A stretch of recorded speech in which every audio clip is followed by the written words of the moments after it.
அனைவருக்கும் வணக்கமா. இன்றைய தினம் ஞாயிற்றுக்கிழமை, சூரிய பகவானை வழிபடுவதற்கு ஒரு சிறந்த நாள்.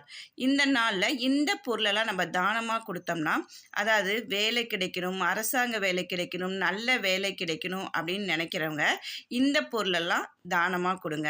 அதாவது உங்களால் முடிஞ்சால் 5 பேர்த்துக்கு கொடுங்க, இல்லைன்னா ஒருத்தருக்காவது இந்த பொருளை நீங்கள் தானமாக கொடுக்கணும். அதுவும் ஞாயிற்றுக்கிழமையாக கொடுத்தீங்கன்னா ரொம்பவே விசேஷம். அது என்னென்னா பச்சரிசி கொடுக்க போகிறோம். பச்சரிசிங்கிறது மகாலட்சுமிக்கு ரொம்பவே பிடித்தமான ஒரு பொருள். அப்போ நம்ம தானமாக கொடுக்கறதுக்கு பச்சரிசி எடுத்துக்கலாம். அப்புறம் வெல்லம், அதாவது கட்டி வெல்லம் சொல்லுவாங்களா, மட்டி வெல்லம் சொல்லுவோம்ல, உருண்டையாக இருக்கும்ல, அந்த வெல்லம் எடுத்துக்கலாம். அது போக துவரம்பருப்பு. இந்த பொருளெல்லாம் நம்ம தானமாக கொடுத்தோம் அப்படின்னா நமக்கு வேலை பிரச்சனை, அதாவது வேலையில் இருக்கிற பிரச்சனை, வேலை கிடைக்கல அப்படிங்கிற பிரச்சனை, இது எல்லாமே தீந்துரும். அப்படிங்கிறதுக்காக தான் இந்த பொருளை நம்ம தானமாக கொடுக்கணும்.